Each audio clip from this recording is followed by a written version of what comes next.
ପିଲାମାନେ ଆଜି ଆମେ ଗୋଟିଏ ସୁନ୍ଦର ଗଳ୍ପ ଦେଖିବା ଆଉ ଶିଖିବା। ଗଳ୍ପଟିର ନାଁ ହେଲା ଲୋଭୀ କୁକୁର। ପିଲାମାନେ ସକାଳୁ ସକାଳୁ ଗାଁରୁ ଗୋଟିଏ କୁକୁର ଖାଦ୍ୟ ଖୋଜି ଖୋଜି ବାହାରକୁ ବାହାରିଲା।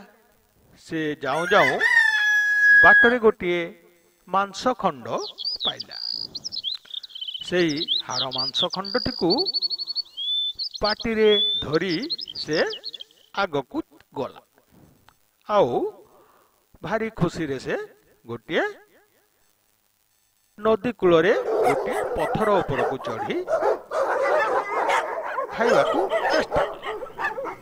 ତାପରେ ପିଲାମାନେ ସେ ପଥର ଉପରୁ ଦେଖିଲା ଯେ ପାଣିରେ ଆଉ ଗୋଟିଏ କୁକୁର ମାଂସ ଖଣ୍ଡଟିଏ ଧରିଛି।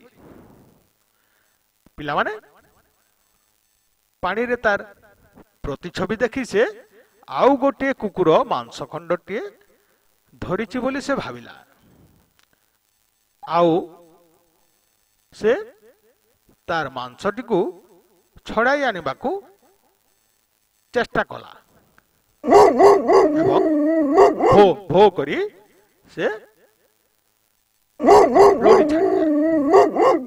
ଭୋ ଭୋ କରିବାରୁ ତାର ମାଂସ ଖଣ୍ଡଟି ପାଣିରେ ପଡ଼ିଗଲା।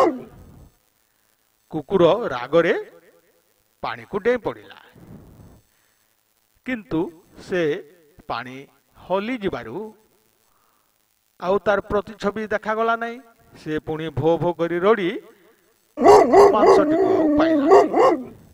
ତାହେଲେ ପିଲାମାନେ କୁକୁରଟି ଶେଷରେ ମନ ଦୁଃଖରେ ସେଇ ପାଣି କୂଳରେ ବସି ରହିଲା। ସେ ଅତି ଲୋଭ କରିବାରୁ ତାର ନିଜେ ପାଇଥିବା ମାଂସ ଖଣ୍ଡଟିକୁ ମଧ୍ୟ ହରାଇଦେଲା। ତାହେଲେ ପିଲାମାନେ ଏହି ଗଳ୍ପଟିରୁ ଆମେ ଶିଖିଲେ ଯେ ଅତି ଲୋଭ କଲେ ମୂଳ ନାଶ ଯାଏ। ଧନ୍ୟବାଦ ପିଲାମାନେ।